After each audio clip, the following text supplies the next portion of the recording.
Good evening. Thanks for joining us for this discussion event on the future of church and state. I'm Stephen Evans, the Chief Executive of the National Secular Society. So for those of you that don't know, we campaign for an inclusive secular democracy in which everyone's treated equally, regardless of their religion or belief. Now, we are a membership organisation funded entirely by our members. So if you do support the work we do, please do go ahead and join us. We welcome members of all faith and belief backgrounds who agree with the principles we campaign for. Now, a key principle of secularism is the separation of church and state. But as you'll be aware, here in the UK, we have an established state religion, and there are very close ties between church, state, and the crown. Now, disestablishment hasn't really been a particularly salient political issue in modern times, but it has risen up the agenda of late due to a number of factors. We've seen the death of Queen Elizabeth, which has prompted the upcoming coronation, where King Charles will be anointed and blessed as defender of the faith. We've seen the publication of the latest census figures, which revealed Christianity to be now in a minority situation, at least in England and Wales, and of course in long-term decline.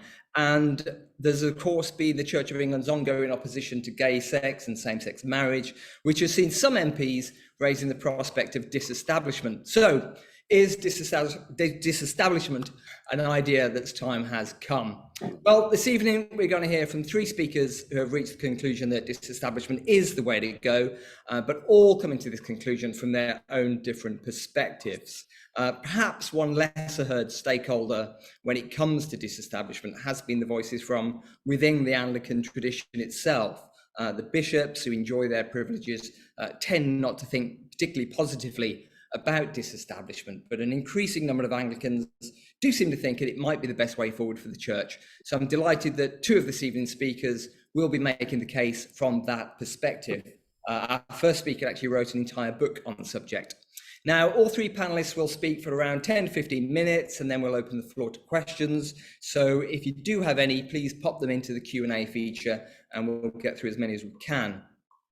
So our first speaker is Dr. Jonathan Chaplin. So Jonathan is a fellow of Wesley House, Cambridge, where he contributes to the work of the Centre for Faith in Public Life. He was Associate Fellow of the Religion Society think tank Theos from 2020 till 2022. A political theologian, Jonathan has published widely on the role of faith in liberal democracies. His latest book, Beyond Establishment, argues for an end to the privileged constitutional ties between church and state in England. He's also the author of Faith in Democracy, which defends a broader case for what he calls Christian democratic pluralism. So welcome, Jonathan, and over to you. Well, thank you very much indeed. Thanks, Stephen, for this invitation. Very kind of you.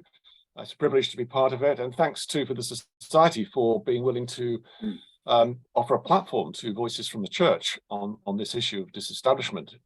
So let me ask you to start with to cast your minds back to last June, the Queen's Platinum Jubilee. This could perhaps be seen as a kind of recent high point in the public appreciation of establishment, with the Church of England presiding solemnly and elegantly, as it does so well, over the service of Thanksgiving for the Queen's life in St. Paul's Cathedral.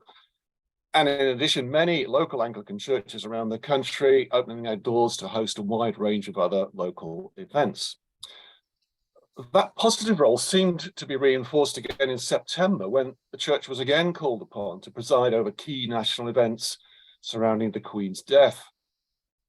But now fast forward to just a couple of weeks ago, as Stephen just mentioned, prior to the meeting of General Synod, the Archbishop of Canterbury now finds himself in a meeting of MPs from all parties who tell him that if the church doesn't promptly get on with approving same-sex marriage in churches, Parliament might have to intervene to make it do so, and perhaps even disestablish it. And now, as you'll have seen, Sandy Toksvig, following her meeting with the Archbishop, has launched a campaign to remove bishops from the House of Lords, and that against the background of Labour's recent proposals to abolish the House of Lords entirely and replace it with an entirely new chamber in which bishops didn't even get a mention. So a lot of water over the last year, as they say.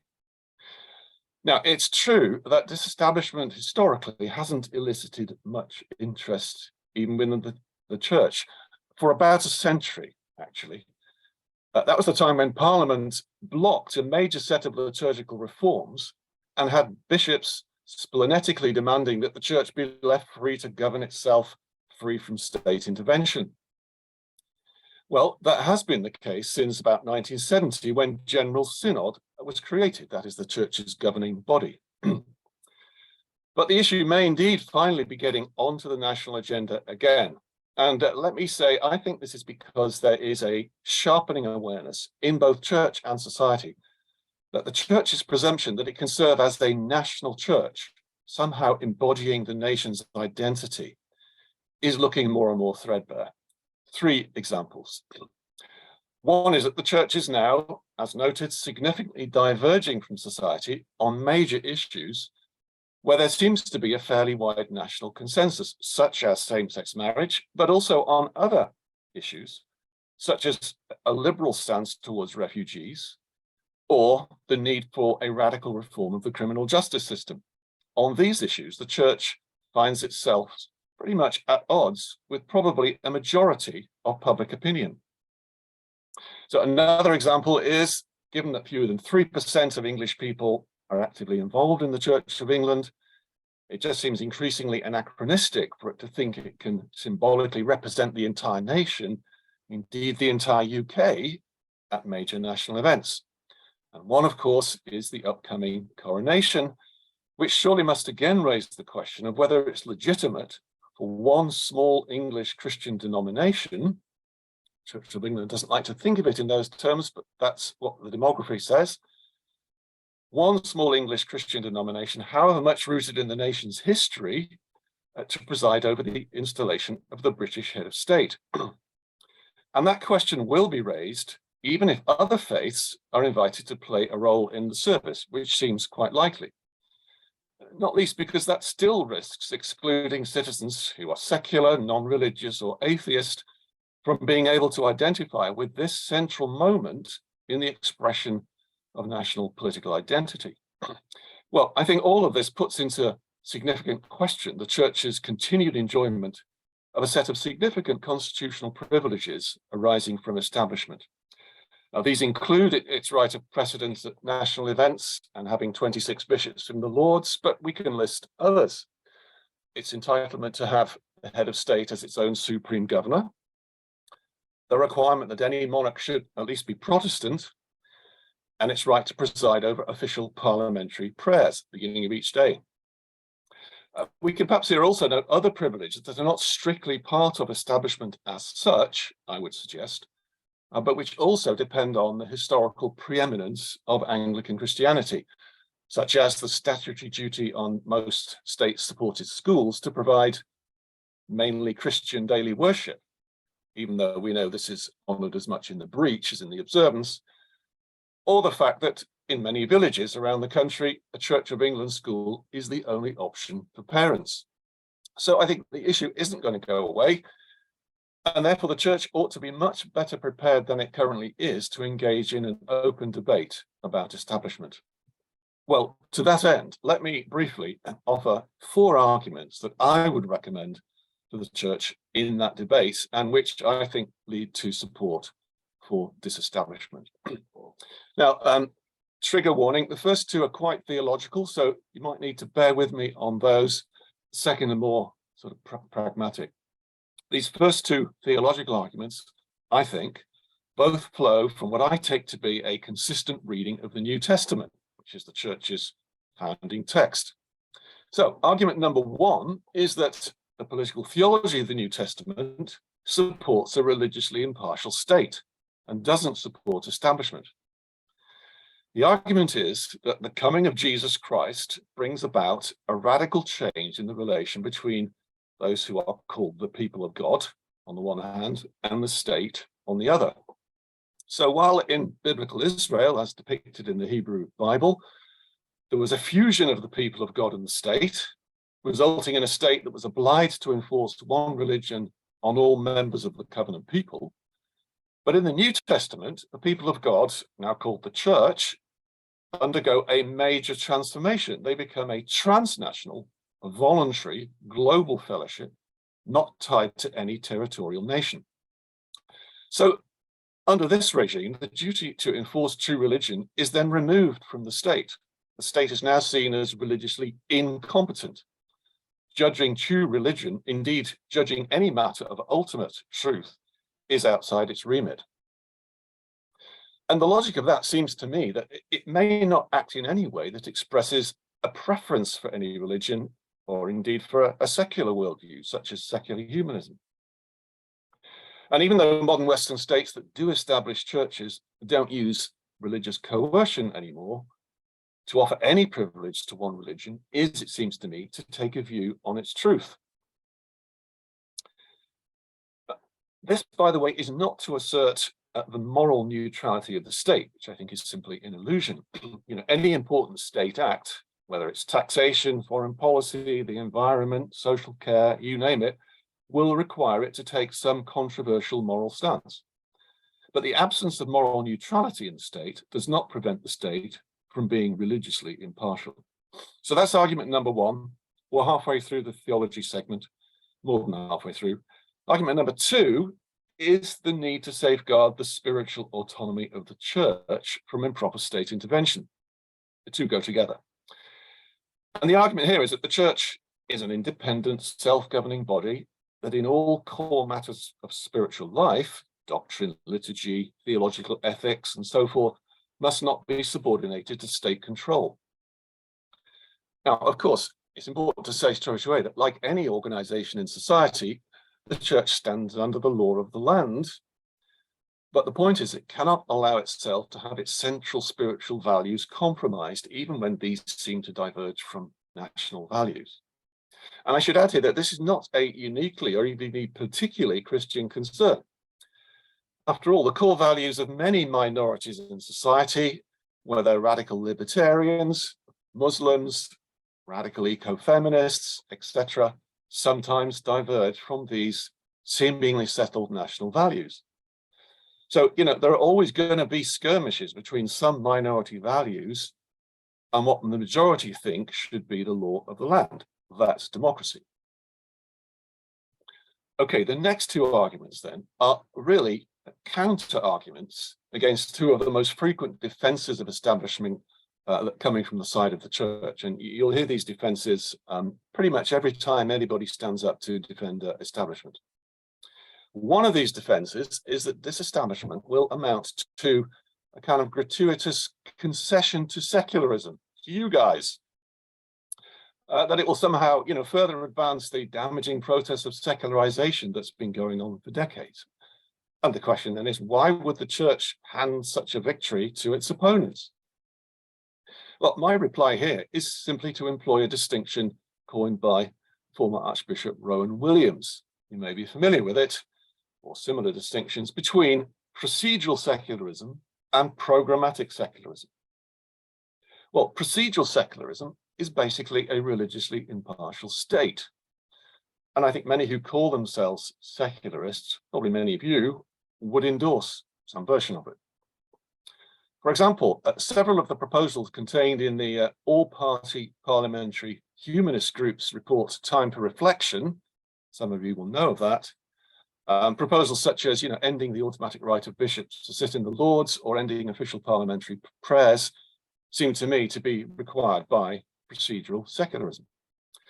But that's very different to what Williams called programmatic secularism, which is the concerted attempt by the state to reshape society according to a worldview such as secular humanism. And the result of that, as is seen today, I think, in an increasingly assertive secular French republicanism, is to fully secularize the public realm and drive religion into the private sphere. Well, simply speaking, the church should, I suggest, oppose programmatic secularism, but welcome procedural secularism. In other words, it should indeed make a concession to that kind of secularism. So that's one of the standard defenses. A lot more to say about it, but time is short. The other defense of establishment that I want to contest is that disestablishment would somehow mean that the Church of England had kind of abandoned its historic commitment to the nation. And my response to that distinguishes between two parts of this defense, which are actually often confused. one concerning the local and the other the national. So regarding the local, the argument is that disestablishment would not in any way cause the church to withdraw from its pastoral responsibility to all the people of England, to everyone in the parish, for example. Nor would it cause it to become a kind of inward-looking, exclusive or sectarian group. That's the worry. The changes at the constitutional level that disestablishment would involve, such as ending supreme governorship and so forth, need to have no impact at all on the local church's openness to all comers. It would simply be up to the church to decide to maintain that openness, and for what it's worth, I for one hope that it would do so. Regarding the national, the argument here is that the fear of a retreat from national political engagement is simply misplaced and misinformed. Disestablishment would not prevent the church from continuing to engage as much as it wished in whatever national issues it wanted to take up. For example, it recently produced a pretty good report calling for a pretty radical reform of social care. Unfortunately, it came out during this, just before the General Synod, and so was kind of completely overwhelmed by the issue of same-sex relations, but it's a pretty good report. Well, there's no reason at all why a disestablished church could not continue to produce such interventions. Now, admittedly, under the national focus, the one significant change here would be that it would lose its guaranteed platform in the House of Lords. That would indeed be a sacrifice, but it's one I think the church should be willing to make as a statement of its commitment to the principle of political equality, which I think, in any case, is mandated on theological grounds anyway. And what's more, I'd hope, you may not all like this idea, but I would hope that losing the Lord's spiritual, so to speak, might then lead the church to devote more resources to training up its own lay people to take up their political responsibilities as Christians, and to do so confidently, including already dozens of MPs and peers, as well as many thousands of Christians at all levels of political life. So that's me done pretty much. Those are the four arguments in favor of disestablishment that I'd recommend that the church take up. And if the outcome of that debate was a series of steps towards disestablishment, I think that would be good both for the church and for the state. Thanks very much. Thank you, Jonathan. Wonderful. So as I said earlier, we will have time for questions at the end. So if you do have any questions for Jonathan or any of the other panelists, please do pop them in the Q&A box as we go along, and we'll get through as many as we can. Right, so moving on, our next speaker is Dr. Katie Edwards. So Katie is an academic, an author, cultural commentator and a broadcaster. She has a first-class degree and a PhD in biblical studies from the University of Sheffield, where she also worked as an academic teaching and researching the role of religion in contemporary culture. She's written widely for the press. Her work has been featured in The New Statesman, The Guardian, iNews, Telegraph, Independent, Conversation, The Washington Post and Newsweek. Katie crossed my radar just a few weeks ago, actually, when she wrote a piece for the Eye following the publication of the census results. She was pointing out that Christianity in the UK is in decline, but its influence isn't. And that, she said, was the problem. So thank you, Katie. Over to you. Thanks very much. Well, where do I even start? I mean, it feels a bit unnecessary to argue the case for disestablishment when the Church of England has been constructing such a persuasive case for itself for so long, particularly recently. As the nation's religion, does it serve our needs? I always like to ask the question, whose interests does it serve? And that's a thorny question, you've got to admit, because at the moment, it seems like it's pretty good if you're white and male. If you're not, it's a little bit more difficult. So we've seen recently the stuff about the same-sex marriage, and then we had the what I'm calling crumb throwing of the blessings afterwards. And this is something that really it's not reflecting the identity and the values of the nation. And it's getting very uncomfortable now, I would say, for everybody involved. So King Charles has suggested that an established church, it sends this signal that faith is welcomed in public life. So even if we don't agree with what's going on in the church, even if, you know, there are these kind of conflicts, then at least we can say that actually, you know, this is it's important that faith, not just the Church of England, but faith has a space in politics and in the public sphere. But is that right? Does it? Does privileging the Church of England does that save space for other religions? Does that mean that other religions have the same respect, have the same platform, have the same privilege as the Church of England? I'm not convinced. I don't think that establishment is a protection of all faiths, as some people seem to argue quite widely. It doesn't seem to help protect or develop religious literacy either. Is it there for the common good then? Is it there as kind of being this moral conscience for the nation? I'm not taking any teaching from the Church of England right now. I don't feel like I want their guidance on morality so much. So is it for the common good? Well, I suppose that depends on who you are, and it depends on what your assumptions about common good is. As most things that start with the word common, there's not a consensus on it. So if you're LGBTQI at the moment, and you might not be feeling like it's all about the common good. Now, the Church of England, despite being embedded in the state, it seems to me at least to see itself as being independent. It seems to think that it's, you know, it can just go ahead and do its own thing, which is all good, like fine, go ahead, as long as you're not the nation's religion. Not when you're supposed to be representing the nation. And I mean, certainly it's not serving the needs. I mean, the census results told us that. Now, obviously, the census results, I mean, census data is good data, don't get me wrong, but this was a voluntary question.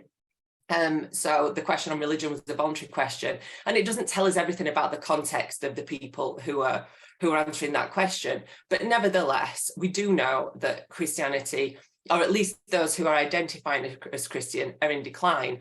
But that's not a new thing. That's been happening for years and years. And where that starts, who knows? It depends on who you ask. But it's not a new thing. This is a continuation of a pattern. So is it still representing the nation? Is it still there as a kind of moral arbiter or a teacher? Not so much. So the Church of England especially seems to be this kind of rarefied place. It seems out of touch. It seems to have become almost impossibly irrelevant. So no wonder then that those identifying as Christians continue to decline. And I think most worryingly for the Church of England, at least, the kind of replenisher group, so the younger people who would keep, you know, the church going when, you know, it's older people are dying off, I guess. They're not so impressed. And, you know, why would they be? Because we've seen a whole host of controversial stuff happening. So there's attitudes to women. So last month we saw that Philip North was promoted. I hear he's an absolutely belting bloke. I'm sure he is. I'm sure he's a cracking lad. I don't know him, but it's not about the personality. We're not, you know, we're not playing stars in their eyes here. We're actually talking about the nation's religion. And someone who still opposes the ordination of women, I don't think that it's a great look. The optics of that aren't good, regardless of how charming the guy is. The stuff on same-sex marriage and LGBTQI, I mean, we've had this living in love and faith journey that's been going on for 5 years, and a journey to what? Still, we've got this massive division over it in the church. It doesn't look great again. Looks very out of date, looks very out of touch. And that comes off the back of what's not been great PR for child abuse, about the child abuse scandals either. So again, not looking good unless you're a white male. And I think, you know, Linda Woodhead had it right when she said, you know, we should look at the Church of England a bit like we look at the BBC. So, you know, we've got an established broadcaster, we've got other channels, that's all good. But the BBC is the one that we're kind of pay to, we're privileging that one. But the BBC has to be accountable. It has to be under scrutiny, and it has to be regulated. You can't just do your own thing, but still be established. You can't just go against, you know, the values of the nation and do your own stuff with regards to LGBTQI and women. And that's where I think it's coming unstuck. It doesn't protect all religions, but there we go. I think that instead, what we need to look at is, as Nick Clegg suggested years ago now, we need to protect all religions, but privilege none. So does the Church of England still warrant its privilege? Well, the recent debacles, many controversies, and the frankly poor responses to the critics and criticisms of those suggest to me that it doesn't. Okay, thank you, Katie. So our final speaker is Dr. Martin Percy. So ordained as a priest in the Church of England, he announced he was leaving last year because of his concerns over the management of safeguarding, as well as bullying and harassment within the church. Martin is, I think, generally considered to represent the liberal tradition within the Church of England, and has certainly been critical of Justin Welby's leadership as Archbishop of Canterbury. So before leaving the C of E, he had been the Dean of Christ Church, Oxford from 2014 to 2022, and Principal of Ripon College, Cuddesdon, Oxford before that. So in a piece for Prospect magazine recently, Martin suggested that the apparent terminal decline of the Church of England threatens to trigger a constitutional crisis. So over to you, Martin. Thank you.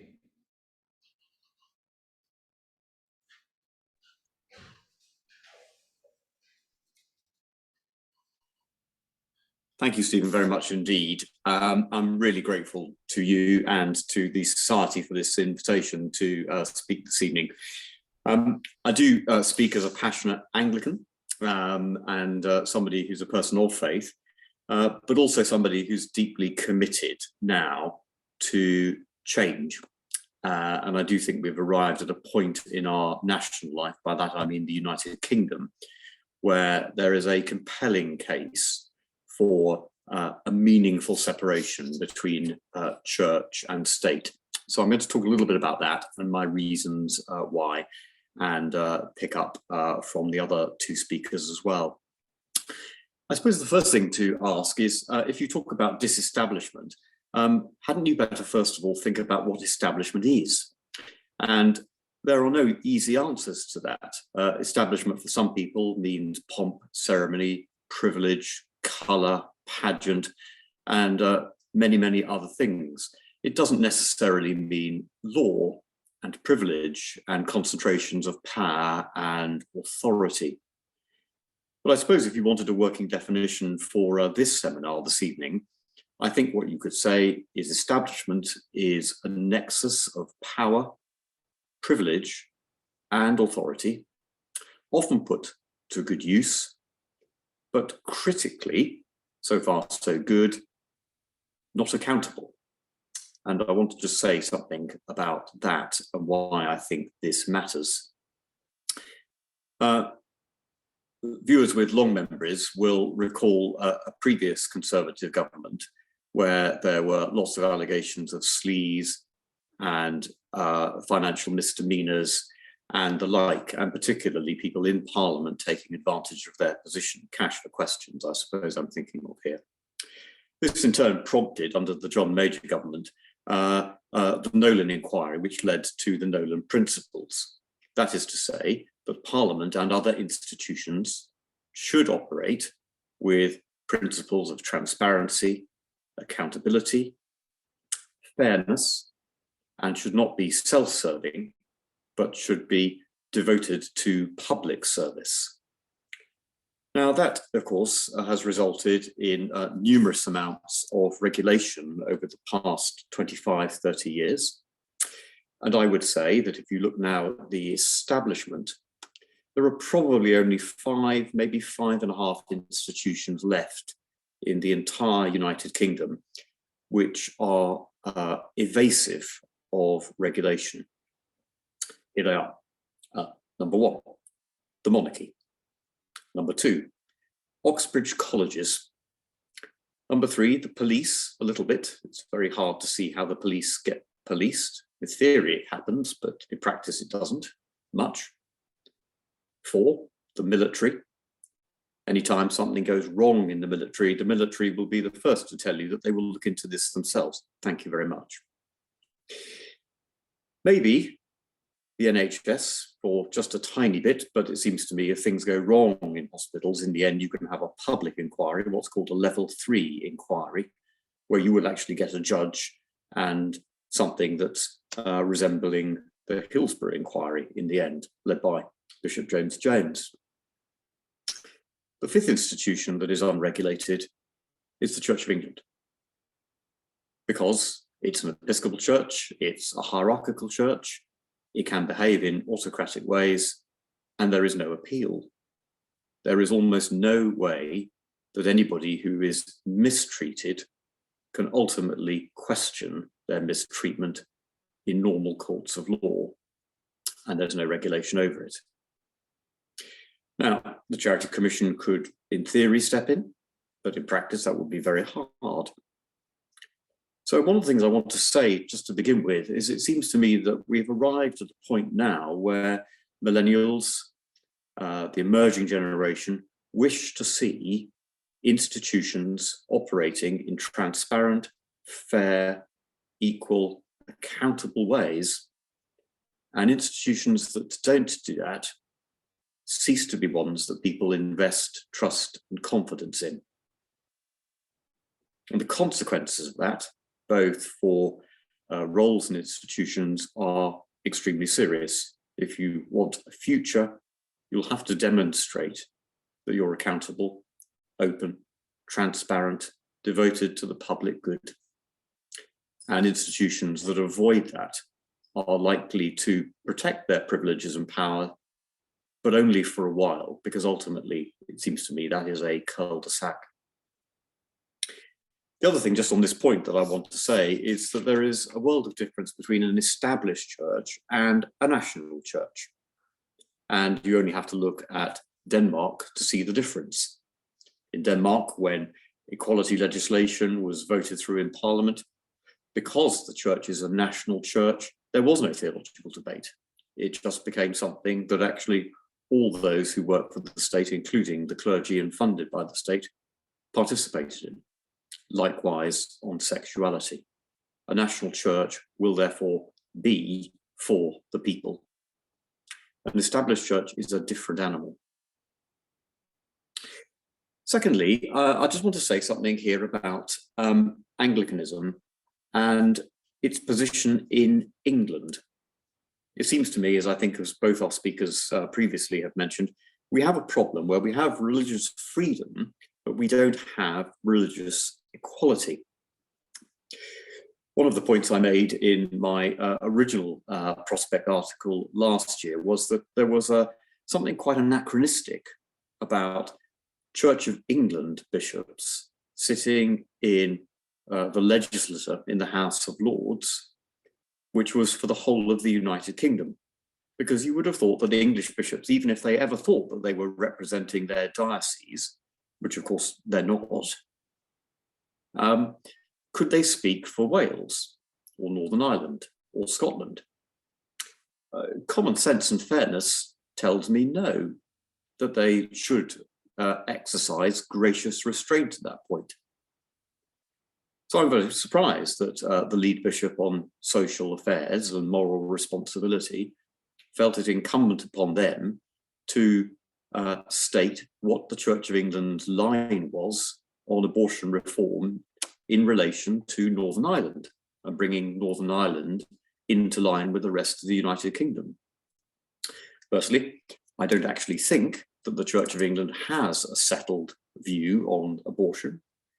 And secondly, I don't think that, in fact, a bishop in the Church of England should be interfering in Northern Irish affairs.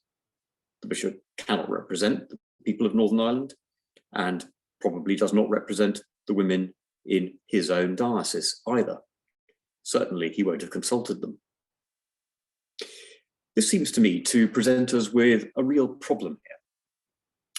Because actually, if you have bishops operating in a theocratic way and an autocratic way, you have what used to be known as Laudian spirituality or theology. It was the kind of thing that got Charles I into deep, deep trouble. He was God's anointed, so he thought he ruled by divine right. He therefore felt he could, at any point, dissolve Parliament and attempted to do so. So his clash was really between theocracy, autocracy, and democracy and Parliament. We know how that ended, and not well for him. And we also know that his son, Charles II, when he resumed the throne, did so on the understanding that the monarch would be subject to the will of Parliament, a degree of accountability. But it's left us with what you might call a Laudian problem in the House of Lords. Namely, the bishops are not elected, they're not chosen by democratic mandate, they're not chosen by their regions or their dioceses, and there is no way of calling them to account. So this leads me to three problems that I just want to mention just very, very briefly. They are power, particularity, and pluralism. The first one is power. Where do you think divine power comes from? It's an odd question to ask the National Secular Society, because I'm assuming that most people tuning into this don't think there is such a thing. So let me just recount a dinner party conversation I had at High Table last year with a leading political scientist. Our conversation was a couple of weeks after the Queen's funeral, and the individual concerned was explaining how much he admired the service and how moving he'd found it, even though he was an atheist. I asked him what he looked forward to in the coronation, and he explained that he thought that it ought to retain the previous form of 1953. And then he added, I hope they won't interfere with Zadok the priest and replace it with some mumbo-jumbo wokish claptrap. I said I thought Zadok the priest, which is Handel's rendering of the psalm, would certainly be in. But then I said, did he believe in the theological story behind Zadok the priest? He looked baffled. And I said, well, you know, Zadok was a priest by inheritance, and he passed his priesthood down the male family line. He anointed Solomon, who also carries divine power down the male lineage. This was what was being celebrated in the coronation. And if he had that again, I just wondered whether he actually believed the sentiment and the message behind it. Well, we changed the subject soon after. You can see the point here. Democracy sits uneasily with democracy sits uneasily with autocracies and theocracies. It's an old theological problem. What happens when you conflate the power of God with the power of humanity in the office and work of an individual? The coronation is sometimes referred to as the Church of England's other sacrament. That is to say, this is a moment of substantial change in which the anointing of the monarch transforms that person ontologically into something else on behalf of the people. Few, I think, will have that understanding of the coronation, but don't be in any doubt that that is what it is. It is an ontological transformation, complete with oil, signs, and symbols that mark a significant change. Secondly, particularity. We have this other problem, also alluded to by our other earlier speakers, about how it is that the Englishness of this rite can actually serve the whole people of a devolved United Kingdom. What are we to make of the following oath? Will you, to the utmost of your power, maintain the laws of God and the true profession of the gospel? So far, so good.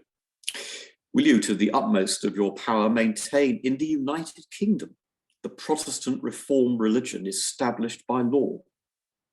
Will you maintain and preserve inviolably the settlement of the Church of England and the doctrine, worship, discipline, and government thereof, also by law established in England? This is all for the United Kingdom, don't forget. And will you preserve unto the bishops and clergy of England and to the churches there committed to their charge all such rights and privileges as by law do or shall appertain to them or any of them? Well, I've no information that the coronation oaths will be changing much. But I think the particularity at that point is going to strike many people as being somewhat jarring. It's possible that they're modified. There are already modifications in this coronation. In the last one, there was a special court of claims to establish where people sat and stood in the coronation. For example, the Bishop of Bath and Wells and the Bishop of Durham established their claim in the Court of Claims to walk with and stand with the monarch throughout the entire coronation. They went to court for that. Others go to court for other things. This is now, of course, being handled by by a cabinet office. What will happen to the moderator of the General Assembly of the Church of Scotland this time round? There's a small role for that individual to play. Last time they got to hand over a Bible, including an Apocrypha, not say anything, and of course famously by Archbishop Fisher, was then denied receiving communion because, of course, he was a Presbyterian. Thirdly, pluralism. Seems to me that one denomination cannot possibly represent everybody. And despite the claim that one speaks for all, that is only cashed out if you can genuinely demonstrate a spirit of listening, empathy, humility, and solidarity. And I cannot see how you can do that anymore in the 21st century from a position of privilege and inequality. You have to own your solidarity and your empathy and, as it were, be with the people. That suggests to me a model of a national church, possibly, but not an established church, and they're different. I'm a great believer in the way that civic religion can help the charitable sector, social development, and much else besides. But none of these things need establishment.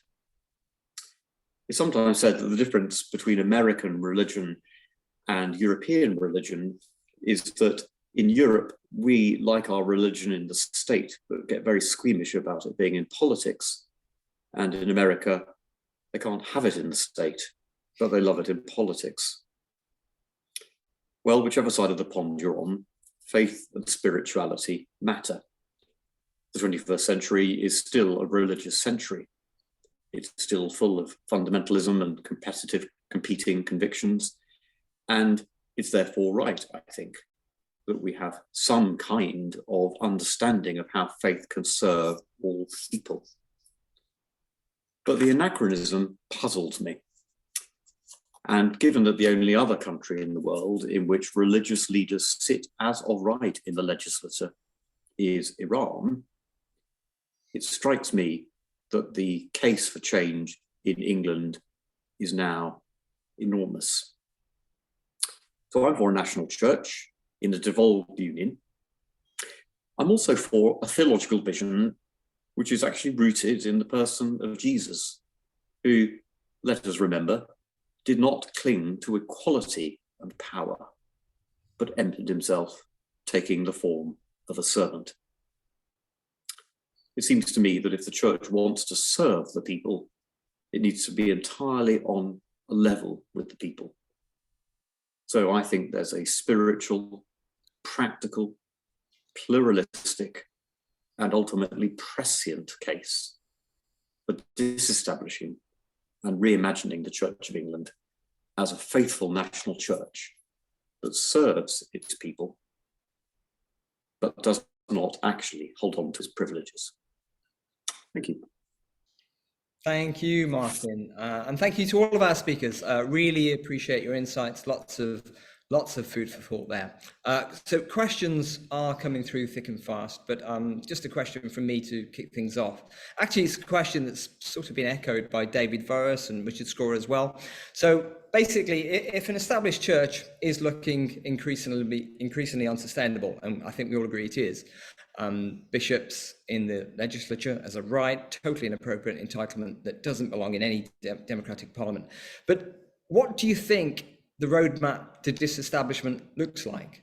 Will it be achieved with one piece of legislation? Will the government allow time for that any time soon? Or will it be a more sort of incremental death by 1,000 cuts sort of scenario? And are we already in that process, do you think? So that's just a question to you all. I think we've been in that process for a good 150, if not 200 years. So I think it's already been incremental for quite a considerable period. You look at the Irish Reform Bill, the disestablishment of the Church in Wales, the Anglican Church in Scotland, except for a very, very brief period, has never been established.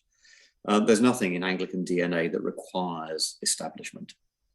Where will it go soon? I think it'll probably come through political reform with a change of government and a reconfigured upper chamber. And that is the point at which I think, however that is done, we will see a major repositioning of faith and governance, which will result in disestablishment. So I think I probably agree with Martin in terms of the likely scenario. That to me would be regrettable. So, you know, in my book, I make the argument the initiative should come from the church itself. And, you know, first it has to do an awful lot of homework on its own understanding of its relationship to nation and state before it should like the blue touch paper, because it will simply be caught once again on the back foot, scrambling to salvage whatever of its privileges it can. And, you know, that will be a bad look for everybody. Or it may just capitulate to whatever the state wants and therefore kind of sacrifice its own voice in shaping any new settlement. So you might say it's too late for the church to clear its throat and get its act together. I hope it's not. You know, these things are not going to happen suddenly. And you know, even if Labour reforms or abolishes the Lords, removing the Lord's spiritual still leaves an awful lot intact in terms of constitutional establishment. And that's going to take a lot of time, many years. In my book, I suggest a 10-year process culminating in 2034, which is the 500th anniversary of the first act of supremacy. Wouldn't that be sweet if we could pull it off by then? Yeah. I mean, working through the legal undergrowth is probably going to take generations. So one shouldn't be too optimistic about a quick fix here. In any case, you couldn't, I don't think it would be realistic to do in England what you did in either Wales or Ireland and have a single bill. I think the components involved are probably to make that feasible. So it's probably going to be, a dozen or so initiatives over the next 10, 15 years. And really, the church ought to get its act together, get its ducks in a row and decide which ones it wants to tackle first. Well, I guess... Thanks, Jonathan. So Justin Welby himself has said that disestablishment wouldn't be a disaster for the Church of England, but he has made it clear that the church won't be initiating change anytime soon. Well, that was then, but more recently, we've heard him say that he seems to, he would prefer, certainly prioritise global Anglican unity over establishment in response to the pressure that he's been under, as he sees it, from Parliament over the issue of same-sex marriage. So I don't know, maybe Welby himself is shifting in that direction. I don't know. Kate, have you got anything to add to the possible way forward for disestablishment? Yeah, I was actually going to comment on the global Anglican unity, which you just picked up on, because I was going to say, I mean, this is the thing, they're not going to get that. No. There is no unity. Yeah, exactly. So you know, the whole issue of, you know, same-sex marriage is that, you know, you can't serve actually, you know, the kind of the dominant liberal values of this nation and have global Anglican unity. So the two things, there's too much conflict there, and, you know, I really think it would be it would be dignified for the church to recognise this now and to start doing something for itself. But the church doesn't seem to be too worried about being dignified right now. And yeah, I think we're just going through I think Martin's absolutely right. I think we're just going through a very, very slow disestablishment. It's going to take ages. Okay.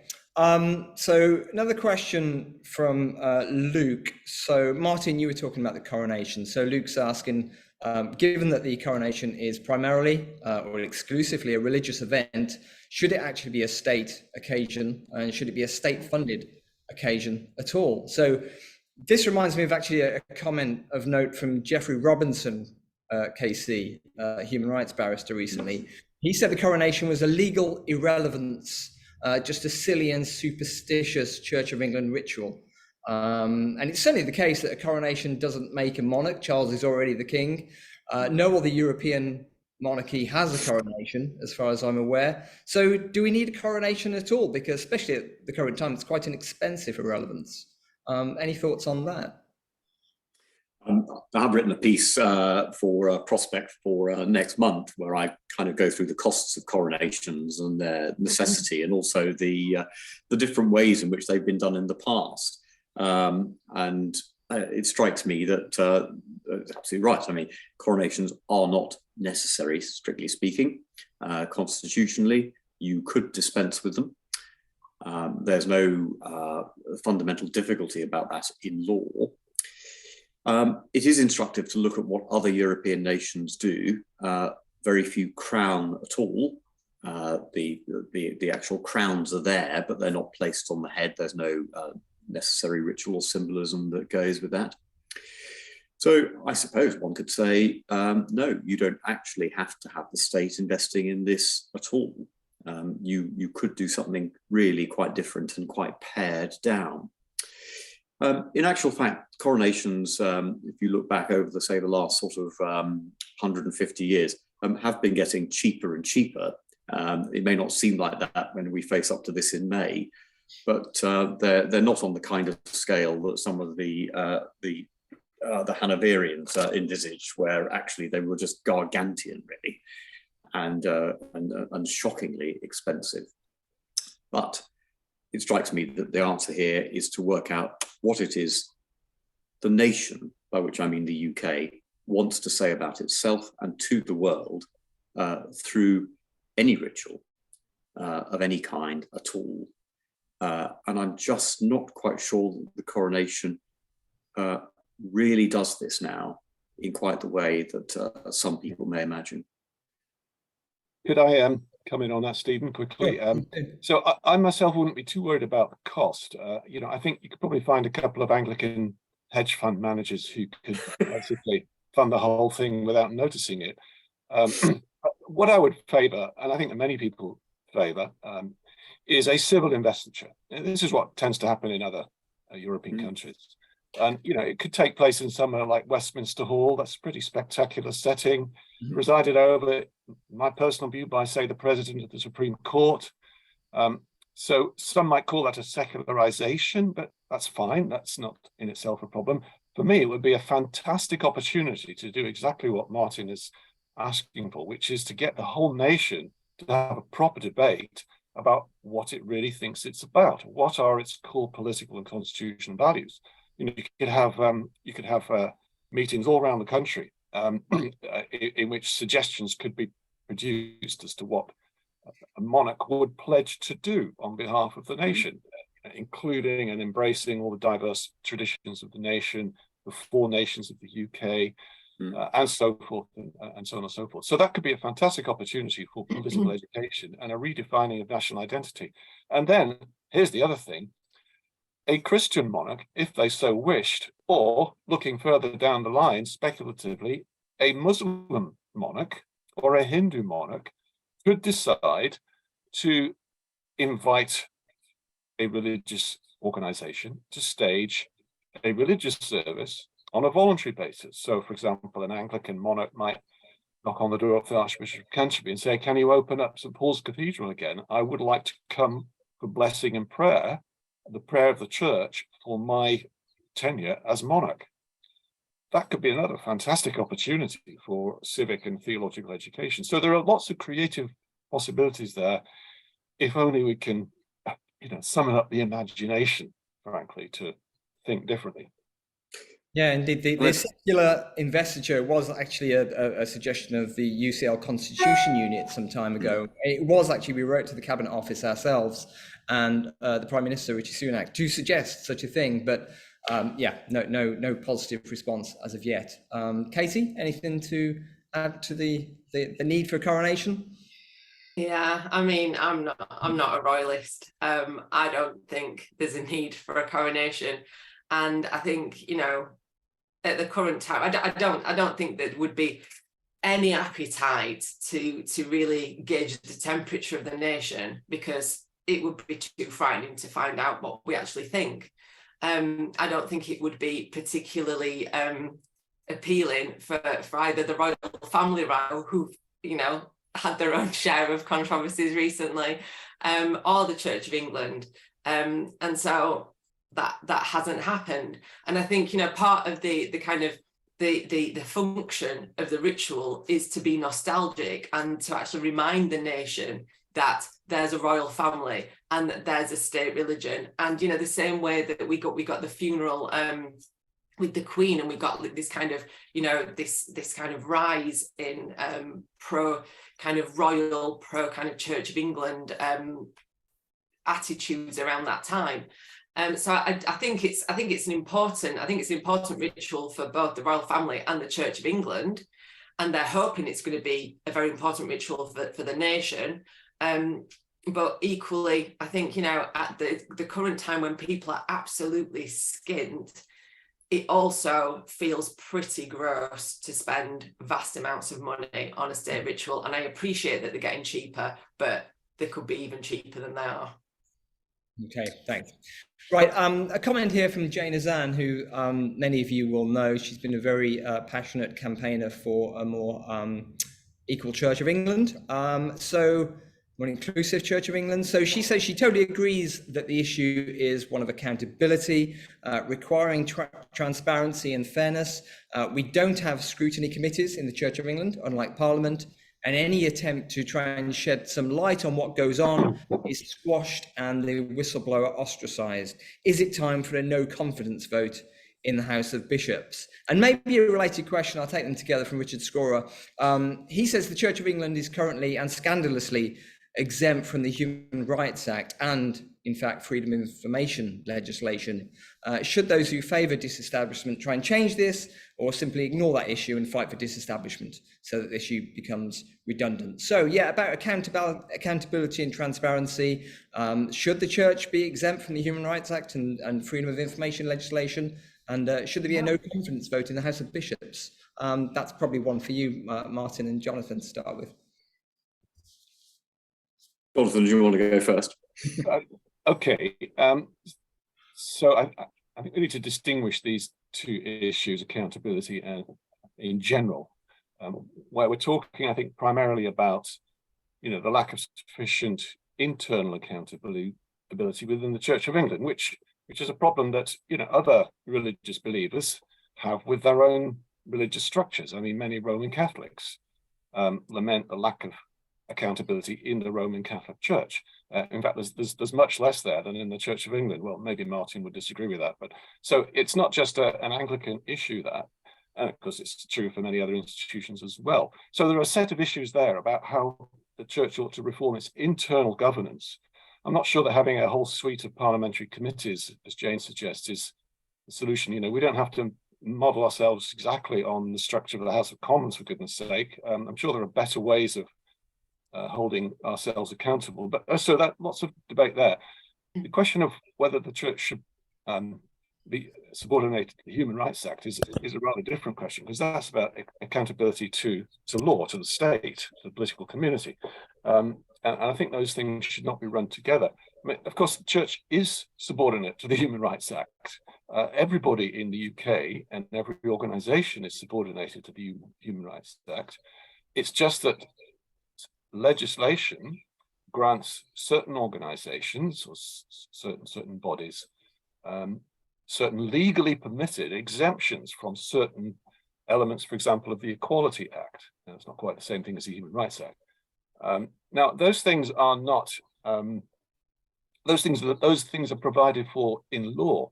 So Parliament has decided that there should be these exemptions, and it's done so often on the grounds of protecting what I called earlier the spiritual autonomy of the church. You know, its independence to make its own internal decisions. Now, sometimes, you know, outsiders will deeply dislike those exemptions because they do depart from certain expectations and norms built into human rights or equality law. But, you know, the argument from religious organizations is that there are certain cases where that would compromise, you know, inordinately the church's or the religion's own spiritual integrity. So there's a debate there as to precisely what those exemptions should be. But the very idea of having exemptions in law, these are legal exemptions, isn't inherently problematic. I mean, there are many such exemptions that have no bearing at all on the religion. This is partly just a question of issuing general statutory laws, generally applicable laws, which Parliament has to do, and then finding out that actually on the ground, you know, you need to make certain exceptions because things don't quite work that way. It's not a uniquely religious problem. So, you know, one can have a long debate about what the exemptions of the Church of England are, and, you know, should they be either broadened or narrowed. I think most people probably listening in think they should be narrowed. You know, I might tug a bit the other way, but those things I think should be kept distinct. Yeah, I kind of broadly agree with that. I mean, I do think there's something of a scandal about a church that a denomination that chooses to be exempt from parts of the Human Rights Act, parts of the Equality Act and legislation, but also presumes then to lecture publicly and morally on precisely these issues. I don't think you can have your cake and eat it. So I think it was really interesting last year when I think, you know, there was a report out, you know, chiding, I mean, from the Church of England, corporate businesses and so forth for their lack of diversity and inclusion at boardroom level, when in fact what you're enshrining in the Church of England is still a level of discrimination. So I think there has to be a choice here between being a public body with public standards and publicly accountable and under the law, or not. And in which case you can be disestablished and you then have your exemptions, and that's an entirely different matter. What I think is not working is somehow using your position from the point of view of being established when you're not actually placing yourself directly under the law of the land. I think the other thing that strikes me as being problematic here is the autonomy of churches in relation to their law, and we've touched on this before, and you know, the lack of accountability. We're all familiar, I think, aren't we, with the story of the wisdom of Solomon? 2 women, 2 children, 1 child dies, and both women claim the child. But it seems to me when you take that problem at the moment into the church, the wisdom of Solomon will not play out as it does in the first book of Kings. It will be, you know, in effect, an arrangement where both women share the child half a week each, and the child gets to choose either their biological or preferred mother at the point of 18 or majority. Now, that's fair, but it's not just. And it seems to me that one of the difficulties that we have at the moment in the Church of England is we cannot seem to reflect on the difference between fairness and justice. And that gets confused in democratic processing. It's a fact, isn't it, that 13% of the United Kingdom smoke. Now, you may have your views on that, but we've passed legislation saying you can't smoke in pubs, you can't smoke on trains, you can't do this, and you know, we all accept that. But it's very odd to belong to an institution that says, well, actually, we're now going to have 13% of our carriages reserved for smokers and 13% of our pubs reserved for smokers, or 13% of the bar reserved for smoking. Now, the difference here between justice and fairness has got lost. And I suspect that one of the things that Jane Ozanne is quite rightly putting her finger on here is that the church needs to make up its mind whether it's committed to justice or some kind of equality and fairness, which actually turns out to be unjust. Doesn't mean to be, but it is, because what it does is it enshrines discrimination in the interests of fairness. Katie, anything to add on that question, or shall I move on to another one? No, I think Martin's nailed it. Okay. Right, we did advertise this event at finishing at 7 o'clock. We've got quite a few more questions to get through. If the panelists are happy to stay on, can we keep it going till around 7:30? Is everyone happy with that? Good stuff. Brilliant. Thank you. Right. So comment and question here from Ed McCann. So he says not only are Catholics banned from succession, but the monarch must also be in communion with the Church of England and swear an oath to preserve the church. So he said, those of other faiths, including Jews, Muslims, Hindus, and I would add the non-religious, are thus equally unable ever to succeed to the throne. This is deeply offensive in a multicultural Britain. Now, one thing this throws up for me is, of course, Charles has, whilst he is defender of the faith, has said he wants to be a defender of faith, and it's thought that the royal, certainly the late Queen and King Charles will be kind of defenders of freedom of religion or belief. But there's a kind of a contradiction there that restricting the role of head of state to that of an Anglican is really inconsistent with a genuine commitment to freedom of religion or belief. So, yeah, any thoughts on the fact that only an Anglican can be the head of state in this country? Yeah, I'll lead off there. Yes, it obviously is blatantly inconsistent. It's unfair, and many would say, using Martin's distinction, that it's unjust. I mean, it's not something that's going to affect any but a very, very tiny percentage of the population, namely, you know, potential inheritors to the throne. So it's not something that keeps me particularly awake at night, but it is indeed problematic. It's a clear breach of equality, interfaith equality. Mm-hmm. And, you know, I would want to abandon that provision for that reason alone.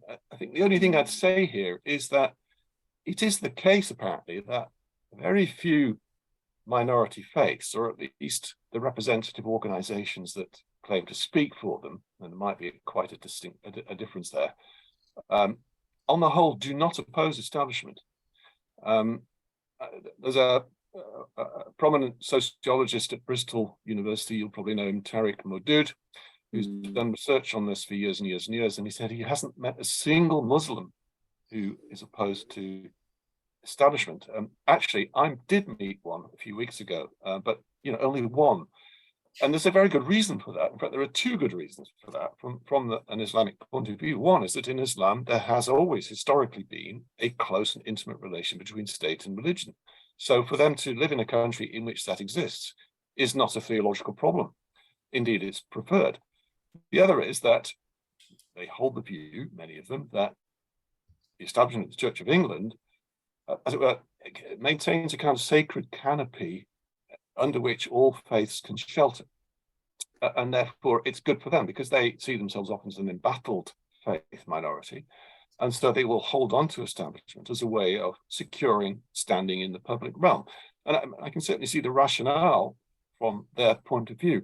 So I agree that this provision is simply unjustifiable, but we should pay attention to the sociological reality on the ground, which is that there's not a great deal of expressed discontent with it. Martin, anything to add? I think one has to just go back to why this apparently unjust bar exists in the first place. And of course, let's be frank, historically it is to do with the fear of Catholicism and the ensuing domination by a foreign government prelate. In other words, that the king or queen will do the bidding of Pope, who lives a long, long way away.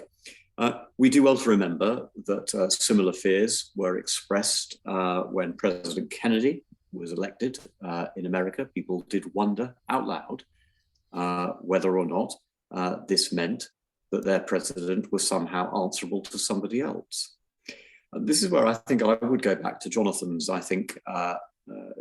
airing of the idea earlier on, that if you have a different kind of ceremony in which the monarch pledges to uphold the law, you have a different understanding of what's going on at that point. Because actually, we are going to say, are we not, that in an ideal world, the law is always above politics. I know that we sometimes have attempts by politicians to put the law under their control. On the whole, we're pretty averse as a nation to those kinds of arrangements. We expect the law to be above politics, and we expect the law to be able to judge politicians, and in fact judge us all. And even Christians expect judgment on two counts, both divine and legal, of course, as necessary. So where I fear that this is no longer working is, it seems to me that there is no reason to be fearful of Catholics, or indeed people of any other faith whatsoever. The role of the monarch is surely to embody all the things that the late Queen did: charity, service, goodness, elements of self-sacrifice, faithful piety, and of course, constitutionally, to be, as it were, somebody who embodied the upholding of the law. There, in the end, her courts. I therefore think that there shouldn't be any religious test for a monarch. I think the only test in the end that applies is a test of justice. Katie, would you agree with that? Harold has also asked, can you be a secularist and a monarchist? What do you think? I'm not the right person to ask about that. Yeah, I think I'm not convinced about King Charles's suggestion, as I mentioned in my talk, that the established church sends this signal that faith is welcomed in public life. I think, just because you've got the Church of England that's embedded doesn't mean that, all faiths would be equally as welcome. And also, at the moment, I'm not sure that the Church of England is modelling a particularly good role anyway of the faith in public life. So yeah, and the idea that you've got to be an Anglican to be a monarch, well, it's hardly surprising, frankly, and it's just part of the whole package that we need to see reform. And again, I don't think that the nation will be asked their opinion on that, because I think it might be quite frightening to actually reflect back and see how little is being, how few of the values are actually being served by both the monarchy and the Church of England. A couple of people asking about schools and education. So Ed McCann and Chris White have both brought up the issue of schools. So disestablishment wouldn't automatically mean an end to faith schools. Religious organisations, along with secular providers, could still provide education. So I don't think disestablishment would necessarily answer the question of faith schools for those that aren't in favour of them. But the question Ed's asking is, should all schools be fully inclusive and integrated? So he is effectively saying, should we see an end to faith schools? And Chris White says, as a same-sex couple with an adopted son, he finds it heartbreaking to have a homophobic institution indoctrinating our son at a school on a daily basis, and he doesn't even attend a faith school. So this is a community school. Should the Church of England stop having free rein to proselytise in primary schools? So a separate but related issue, I think, particularly if we're talking about the broader role of religion in public life. Katie, do you want to start us off on that one? Yeah, I think that the whole idea of non-faith schools still having to have an element, of Christianity and a very particular denomination in them is ridiculous, frankly. And it's again, this is not about this is why this idea that having the Church of England as somehow being this signal that faith has a place in the public sphere, that's why it's really not very convincing, because it isn't faith, it's the Church of England, it's a particular denomination of Christianity, and that becomes very, very problematic. And I think that where you have community schools, I went to a comprehensive school, and we did assemblies, and they had prayers in them, and sometimes there was hymn singing, and it was really very, very uncomfortable. And the idea that decades later that's still the case is really quite bizarre. And I know that you can there are some opt-outs, but again, if you're finding that there are teachings within the school that are coming through the Church of England, and they're not in line with the national values, that's really, really problematic. So regardless of what happens with faith schools, the idea that it's even embedded within all schools is very problematic from my perspective. Jonathan? Again, I think a number of issues here. I mean, I'm completely sympathetic with the person that Katie just quoted, who can't find a school that is suitable for their children. I mean, that's the case for many parents. It's certainly the case for many secular parents, as I said, who only have one option in a small village, and that happens to be a Church of England school. Typically in towns and larger cities, you have much greater diversity of provision. So, having a Catholic school in an urban area is not denying anybody else the option of finding either a common school or an Anglican school or a Methodist school or a Muslim school. I think it's a particular problem, particularly in the country, in rural areas where, the Church of England becomes the single provider, and that is problematic. And that has to be addressed. I fully accept that. Equally, the provision that you mentioned this already, that pretty much every school should have mainly Christian worship on a statutory basis is kind of absurd. I mean, I think it's just absurd for the state to compel institutions like schools to engage in worship. It's a sort of constitutional absurdity, really. Churches that do have a faith basis are free to organize their own worship in the way that they choose, as Church of England schools, Catholic schools, Muslim schools do. Let them do so, but don't make it any kind of requirement on any other schools. That simply is out of question. As a question of religious education, I mean, certainly, we need a religiously literate society. In a plural society, we need citizens who understand diverse religions and can put themselves in the shoes of other faith traditions and communities. And so therefore, you do need a very strong and robust program of religious education. I would support a measure, others have proposed this, whereby you don't simply have religious education, you have kind of worldview education, where you expose children to a wide variety of paradigms, worldviews, faith traditions, philosophical frameworks to enable them to think deeply about fundamental issues of human life, and to understand, their fellow citizens. So something like that, I think, is important. But nonetheless, in that program, wouldn't be surprising if Christianity has a certain precedence, because if you want to understand British society, you cannot do so unless you appreciate the history of Christianity. I mean, it's simply impossible to do so. So, those are some thoughts on education. I am supportive of a plural education system. I think a plural society is naturally expressed to a certain extent in the plural provision of different kinds of schools that represent different worldview traditions. The Netherlands has had a system like that for a century, and many other European countries have them. Now, while there's lots wrong with our particular arrangements and the distribution of faith schools, that idea, I think, is critical for a plural society.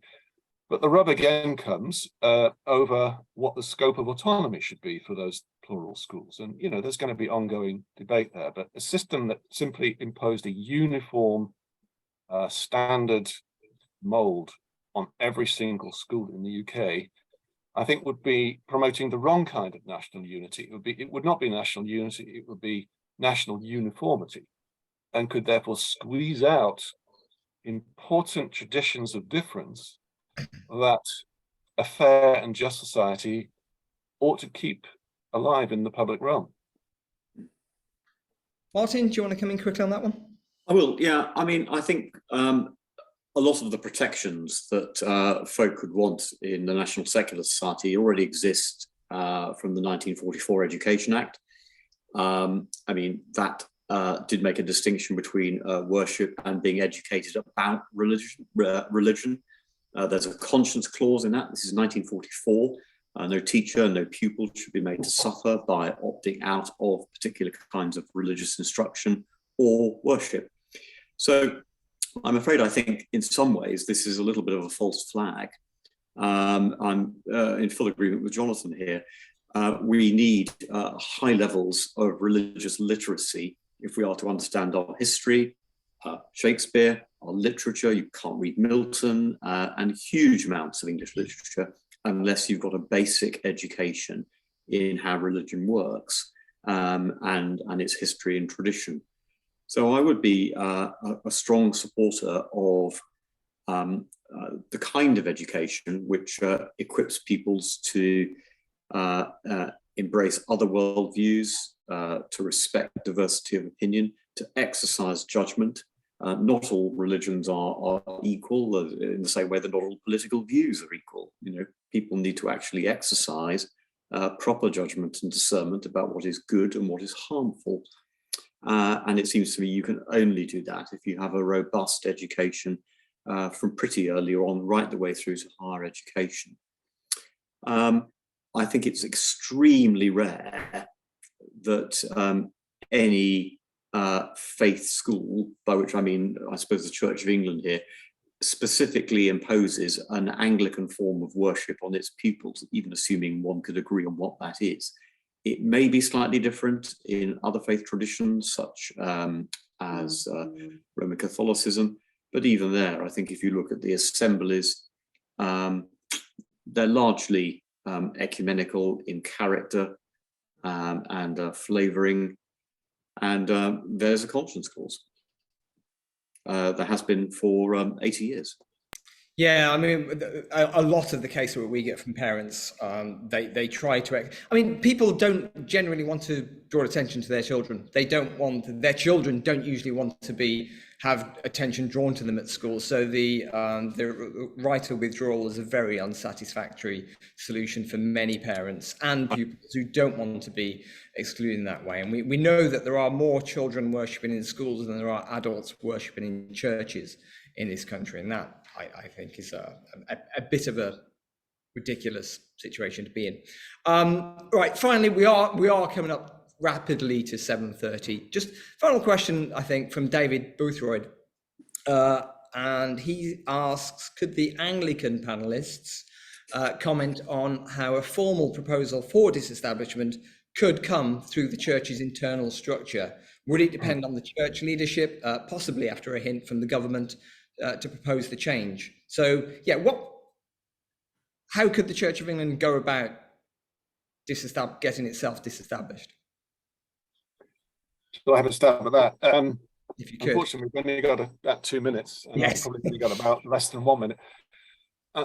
Okay, one thing it could do, I mean, first thing, as I said, it needs to get its act together, it needs to do its thinking, needs to develop a proper contemporary theology of its relation with nation and state. That's the first thing it should do. So before that, it shouldn't do anything, because it'll make a hash of it. It might do anyway. But one thing it could do, it could introduce what's called a measure in General Synod. That's a piece of church legislation proposing some significant change to constitutional establishment, whether that would be ending the church's role in the coronation, or voluntarily relinquishing its seats in the House of Lords, or something of that nature.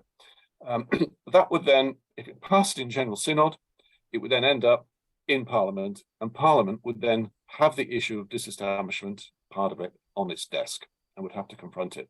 So that's one way in which the church could actually kickstart some kind of discussion, but it needs to do a lot of careful thinking first. It needs to decide on its tactics, and have plan B, C, D, E in place, before it lights the blue touch paper. Yeah, and I would just add to that theologically that I think it has to work out whether it wants to be the Church of the Empire and Constantine, or the Church of the People, and that's where I think I'm very attracted to this concept. It's called a kenosis in the book of Philippians, the self-emptying, the setting aside of power and privilege by Jesus in order, as it were, to be in solidarity with humanity through incarnation. That seems to me to be the important theological key here, to actually having a theological rationale for embracing equality and solidarity and not hanging on to privilege and power. Thank you. And Katie, do you think the church should initiate this, or the state, or don't you care as long as it gets done? I mean, I'm not that fussed, I'll be honest with you. But I think it's better for the optics for the church if they do it. Mm-hmm. And I think that if they're interested in maintaining any younger people, and or not just maintain them, if they're interested in attracting younger people, then they could read the room, and yeah, they need to start it. Okay, brilliant. Okay, well, thank you. We are really out of time now. I know the panelists have other things and engagements to get on with. So thank you to Jonathan, to Katie and Martin, and thank you to everyone for joining us this evening. Apologies if we didn't get time to ask your question, but do feel free to keep the conversation going via email. As I said at the start, we are a membership organisation. So if you do support the work we do, please do join us. Do consider joining us, or at least sign up to our mailing list, and we'll be sure to put your principles into action. So thank you, everyone, and let's carry on the conversation.